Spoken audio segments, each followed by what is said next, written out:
Happy Father's Day. Look at this, you got a video. Happy Father's Day. Happy Father's Day. Happy Father's Day. I love you so much, and God's praying for you. Happy Father's Day, Dad. I've made a paper for you. I love you. I love you. You're the best family member, and you are the best dad I ever had. I got you a paper. Happy Father's Day, Wes, and love you. One thing I would say to Dad on Father's Day is thank you for caring for everyone. One thing I want to say is thank you for helping us with math even though you're in meetings. One thing I'd say to my father on Father's Day is thank you for being my dad. On Father's Day, I would say to you, thank you for being such an amazing father, and the father that a lot of people wish that they had. And that just, man, every time I thank the Lord for such a great dad, because that means that I get a picture of God, my Father, and you're a great picture of that to me. Thank you. If today was Father's Day, I'd probably say I love him. I'd help him with a lot of stuff outside. I'd put my other things aside for a second and go help him. Yeah. Happy Father's Day, Joe. Thank you so much for, again, everything that you do. I couldn't ask for anyone better. I would say Happy Father's Day, and I would say I love you, and thanks for teaching me about baseball, and Happy Father's Day. One thing I would say to my dad on Father's Day is thank you for being the best dad. If today was Father's Day, I would say I love you, as I always do, and I would also say thank you for what you do for our family and how you impact the lives of your students in the classroom. Because I know that you may not always feel like you're impacting them spiritually, but you're one of the reasons they're going to our school. Hi, love you. That's it. I did it.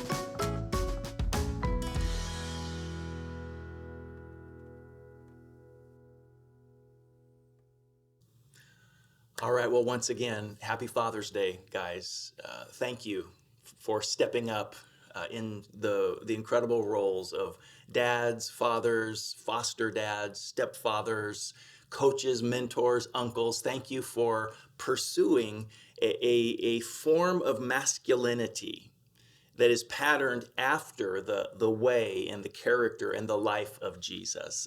That kind of manhood is the furthest thing from toxic. That kind of manhood is healing and life-giving and empowering, and it's part of the antidote for our world today. So guys, I honor you. I love you men, and it's an honor to be alongside you here at Grace Church.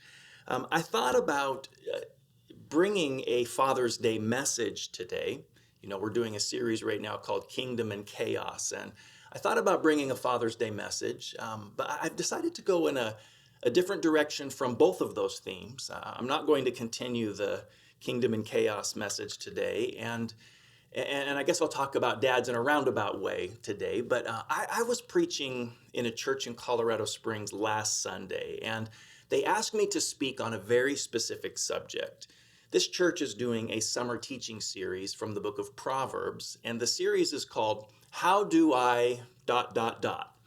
So they're using the Proverbs to answer very practical questions like, how do I become wise? How do I manage money? How do I parent well? And they asked me if I would address the question of how do I find true love? And I wasn't planning on sharing that here, but that's an important question. You know, for some single adults, that's the most important question.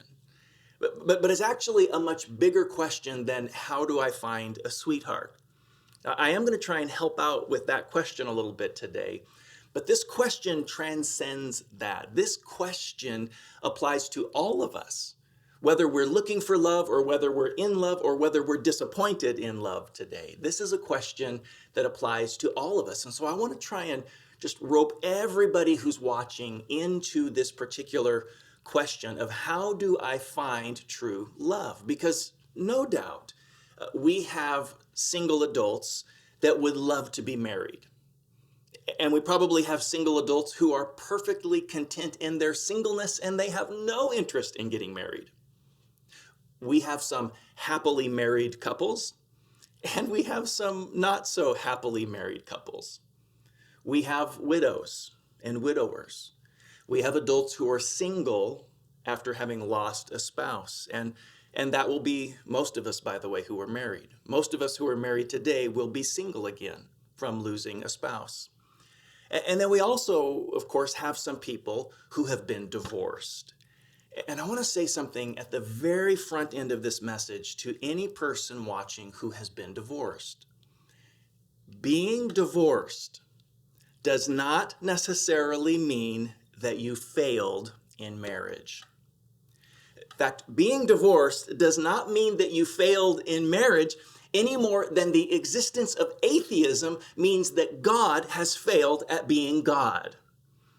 A love relationship with a free-willed human being is risky, even for God.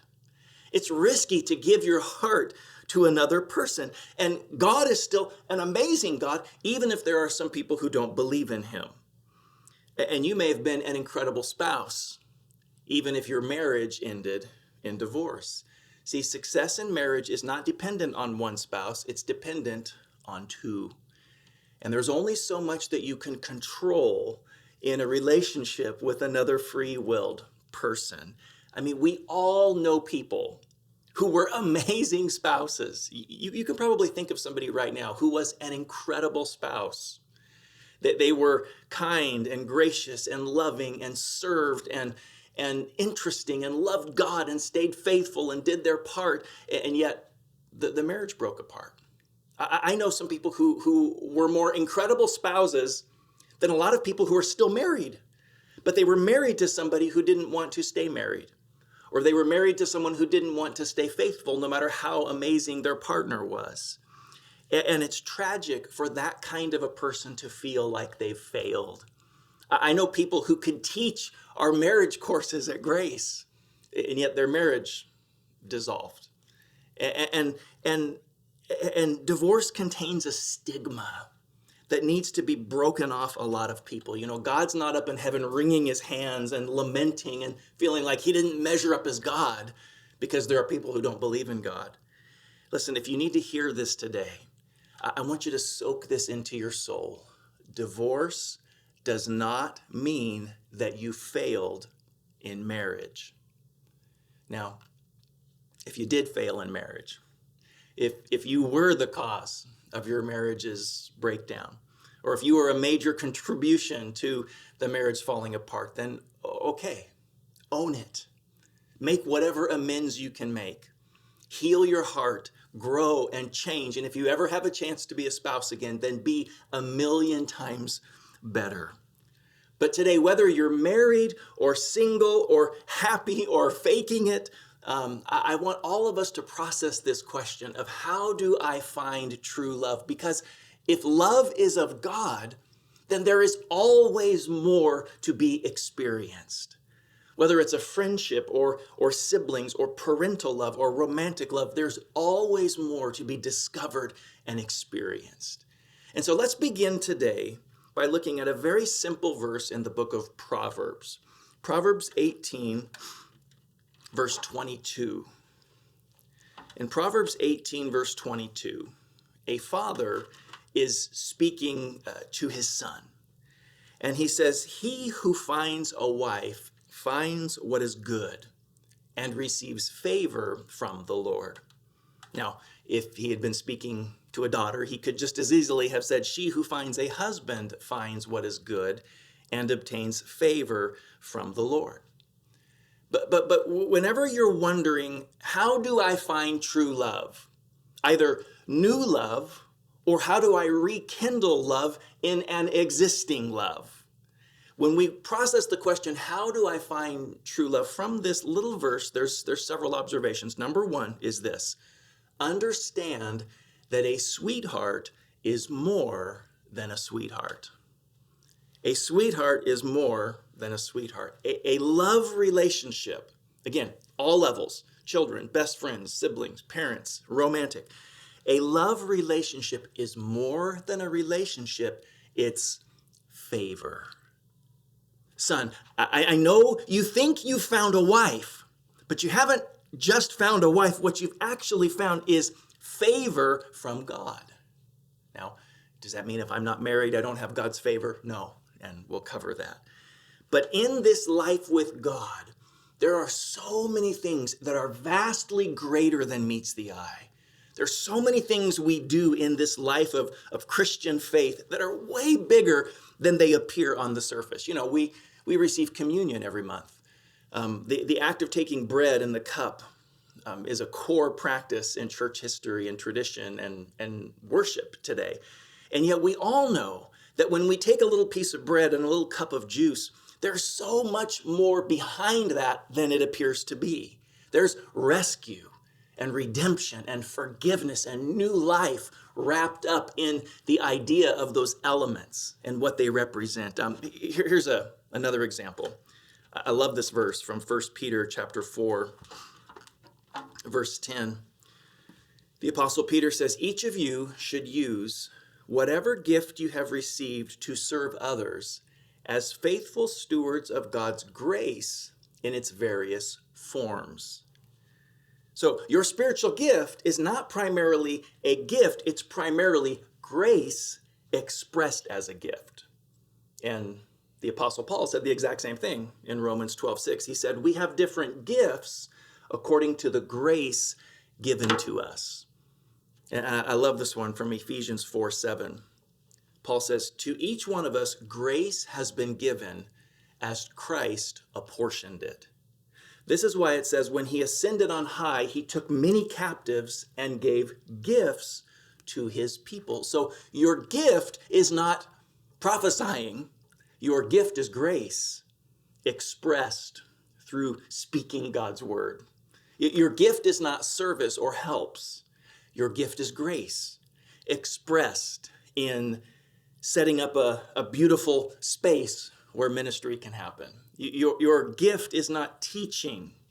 Your gift is grace expressed through educating. So Christ gives grace packaged as gifts, which tells me if a person's gift is not releasing God's grace, it's not really a legitimate gift. But according to Proverbs 18:22, a wife is more than a wife, she's favor. Well, she doesn't seem like God's favor to me. It's been miserable living with her. Or he sure doesn't look like God's favor. You know, I get it. I get that there are times that we feel that way, but I wonder if we could see the favor, if we could treat the people in our relationships as God's favor. I wonder if that might change something. But that's number one. Understand that a sweetheart is more than a sweetheart. Number two, since a sweetheart is more than a sweetheart, since they're actually favor disguised as a sweetheart, number two is this: don't settle. When you're asking the question, how do I find true love? Don't settle for the wrong person, and don't settle for the wrong relationship with the right person. You can give your heart to the wrong person, or you can fail to give your heart fully to the right person. A God-approved relationship is supposed to be favor. It's supposed to be grace. It's supposed to be blessing, not something you settle for because you've just gotten comfortable at a 4, when a little bit of effort could move you up to a 9 or a 10. And it's not something that we're supposed to settle for just because we're getting older and we feel like we're running out of options. Understandably, the longer a person waits to be married, the more they're tempted to settle. I mean, I'm 40 years old now, or I'm 50 years old now, And when I look around, I don't see a lot of single, amazing, God-fearing, world-changing, available adults. And that might be true. But that's also only part of the equation. God is always writing new stories and new chapters and new works of beauty and redemption in people's lives. Don't settle. Jessica and Maddie and I were listening to a Rick Warren sermon recently, and he said a bad marriage is way worse than being single. A damaging, toxic dating relationship is a million times worse than being brilliantly single. But even so, even though we know this, we're still going to be tempted to settle at times. And so let me just remind you of another verse from the book of Proverbs. And we've talked about this verse a lot over the last year, so you'll likely be familiar with this verse. But in light of our temptation to settle when we're trying to wait for this favor from God, we need to remember Proverbs 4:23, where a son is again talking to his child, and he says, above all else. So more than any other piece of counsel I can give you, above all else, guard your heart. Everything you do flows from it. And I love the Message translation where it says, keep vigilant watch over your heart, because that's where life starts. Life begins with the heart. And not just that fist-sized muscle that beats 115,000 times per day or pumps 2,000 gallons of blood through your system every day. That's quite a muscle. But no, your heart and soul, your inner being. I told you a while back that one of the many TV series that Jessica and I binge watched during COVID was Chernobyl. And if you didn't see the documentary series about Chernobyl, you have still likely heard of Chernobyl. Chernobyl was the name of a Soviet-controlled nuclear power plant in the Ukraine in the mid-'80s. And when I was a little boy, Chernobyl had a meltdown. The chamber and the section of the structure containing the nuclear elements overheated. And we know that nuclear power is staggeringly powerful. The force that's released from the splitting of the atom can generate a country. 25% of all of the electricity in our country is run on nuclear power. When that power is harnessed well, it can power up a society, but when it's mishandled, it can devastate. And when Chernobyl melted down, it was devastating. There was so much radiation pouring out of the top of the plant that helicopters couldn't fly overhead to put the fire out. There was so much radiation oozing from the place that they said that the land around Chernobyl would be radioactive for 24,000 years. At one point, when the reporters were commenting, one of them said, the roof of Chernobyl, where the radiation was escaping, has just become the most dangerous spot on planet Earth. And according to this scripture and this counsel from this father, your heart is nuclear. Your heart is a miniature nuclear power plant inside you where your life is concerned. Your heart determines the state of your life. Your heart needs to be guarded. And why do we guard something? We guard something when it's valuable, when it's vulnerable, and when it's powerful. We guard the crown jewels of a nation because they're so valuable. We guard a baby in the nursery because it's so vulnerable. We guard a nuclear power plant because it's powerful, and so is your heart. I mean, Jesus thought you were valuable enough to give his life for. Your heart has the capacity to change society. The human heart can cure poverty.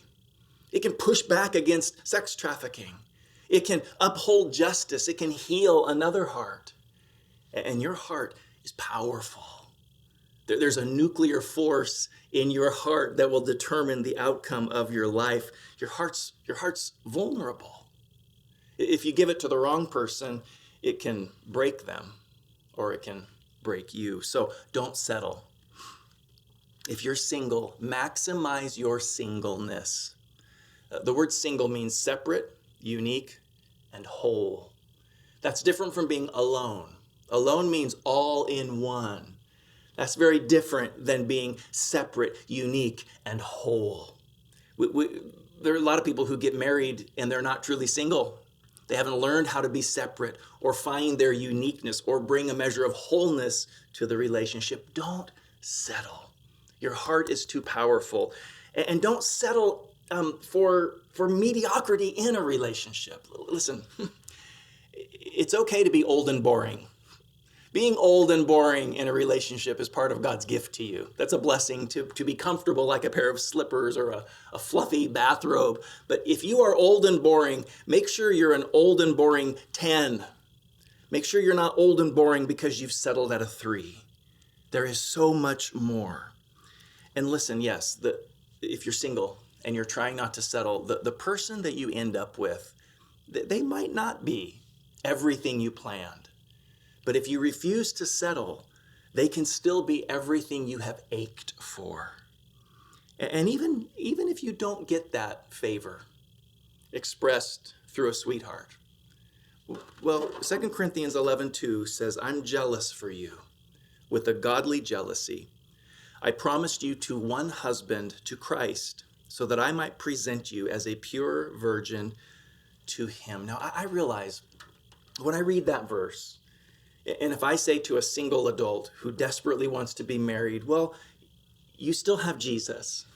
I know that can sound very hollow. And I know that can sound like a consolation prize that should mean more than it does. And I get that.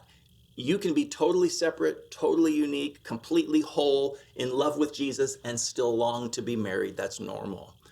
But I also will say that there are some people who have so touched a relationship with Jesus that yes, they want to be married, but they're also going to be selective because they have cultivated a space with God.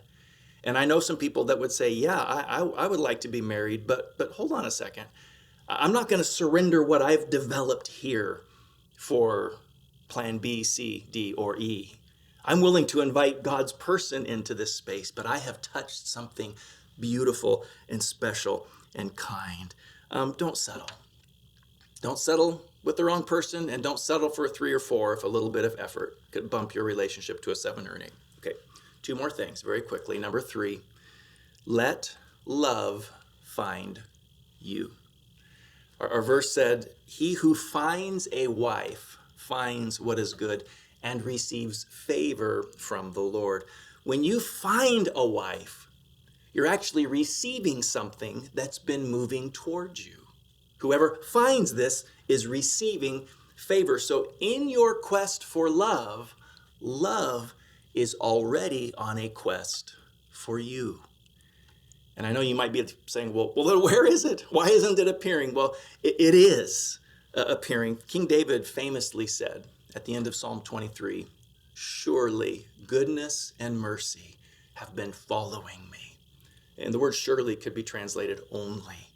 Only goodness and mercy, God's favor, God's love, have been following me all the days of my life. Man, sometimes I wish I could slow down enough to let that love overtake me. You know, sometimes people run so fast. We're so frantic. We're so stressed. We're so anxious. We're so on the move that love is trying to catch us, but we don't slow down long enough to let it find us. There's a reason why God tells us to stop, to slow down, to Sabbath, to rest, because he knows that if he can catch us, that love is pursuing us and love is washing over us. So do you know how to do that?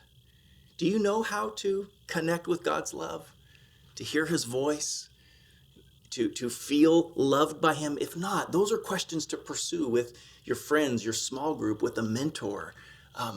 Let love overtake you. In fact, that's essential in a healthy relationship. A healthy relationship is not where 2 people draw all the life out of each other. It's where they bring life to each other because they've learned to let love overtake them. let love find you. Number 4, last thought.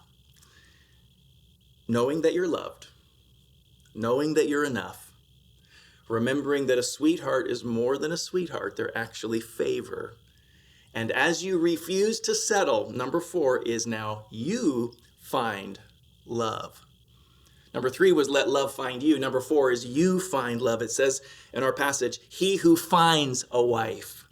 You know, some things can't be found unless they're looked for. Now, I know God can do anything. And I know that you could walk outside your home and walk around the corner tomorrow and bump right into the love of your life. And that would be awesome. And they might make a movie out of it. And I know that could happen. But to find something of great value, we usually have to go looking for it.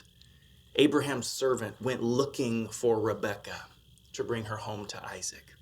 David had to defeat 100 Philistines to win the hand of Saul's daughter.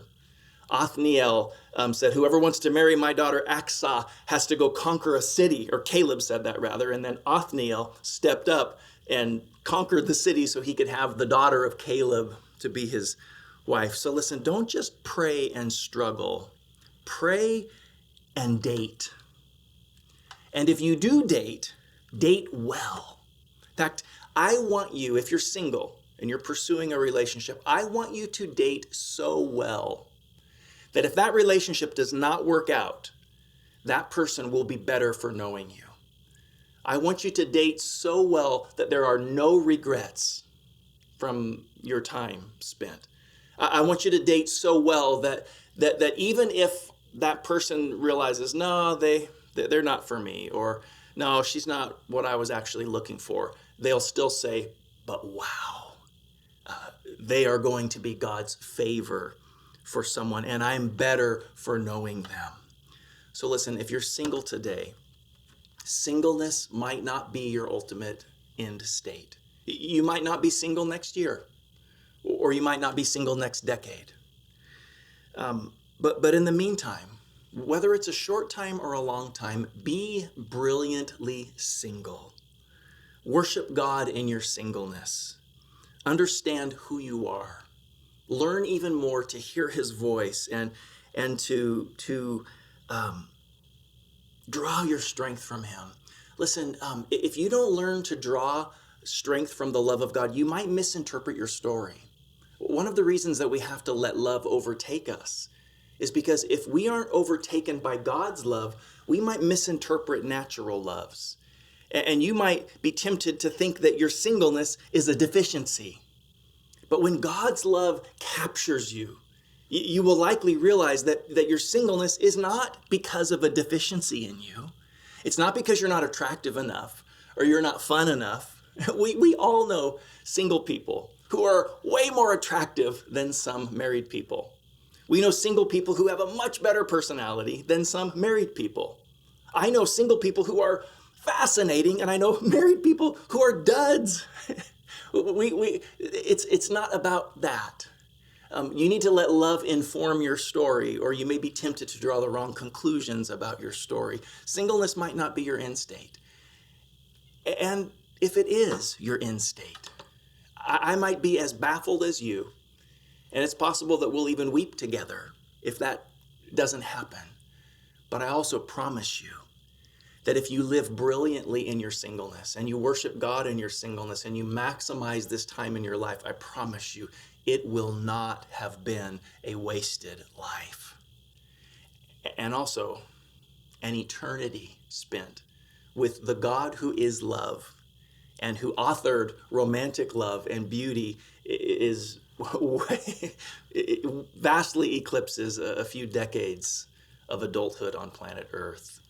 So maximize your singleness. And listen, if you're married, I think we should declare our own little personal Olympic Games this summer. You know, the Olympics are coming up in a couple of months.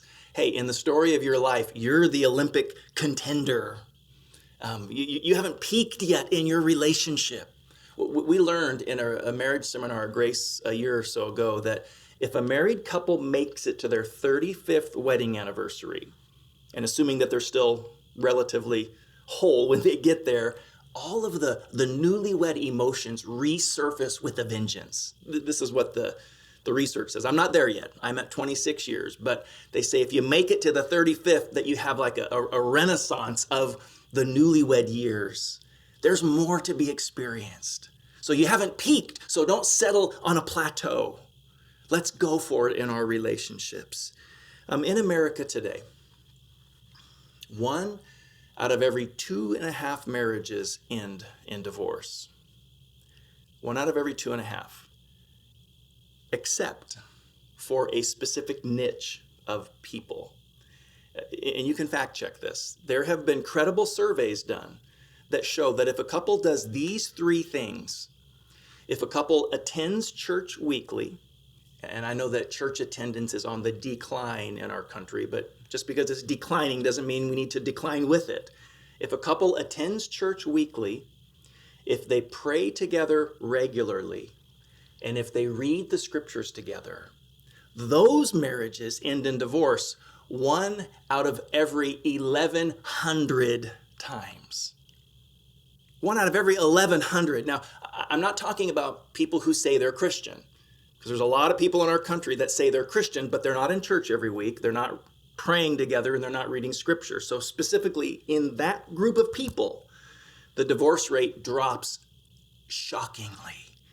And listen, all 3 of those things are largely in your control. And so if you're single, don't play the odds. 1 out of every 2.5. Maybe I'll be the one that makes it. And if you're married, you have the tools to ensure that the odds are much more significant that you make it for the long haul. So listen, don't settle. Don't play the odds. You are worth it. You are worth waiting for. Let's guard our hearts. God's favor is worth it. It's worth protecting. Let's live brilliantly for the glory of God, whether we're doing it in singleness or in marriage. And let's be a reflection of the love and the grace of God to the world around us. And let me pray in closing today. Lord Jesus, first I want to pray the way we started here. And I pray for any person who's been divorced and who's bearing the scar or maybe some shame or embarrassment or a stigma. Lord, wherever that is unnecessary, break it off of them in Jesus' name. And anyone who needs to heal and recover and look to the future, give them grace to do so. God, I pray that every person in a relationship would flourish and thrive, and it would get better and better and better. And I pray, Lord, for any single person who's looking for love, Lord, first of all, let love find them. And then I pray that they would be able to find the favor that you've packaged for them. And then, God, in closing today, I pray for any person who has never opened their heart to Jesus, who is ultimate love. If there's any person watching with me, God, who has not yet experienced your love in their soul, would you open their heart? Would you capture them? Let this be a day where they step into the greatest relationship ever conceived, God with his people. I love you all. God bless you. Pray for me. I'll be praying for you. And then next week, this will be more of a live format. We'll do the live stream, and hopefully I'll connect with you then. Have a great week.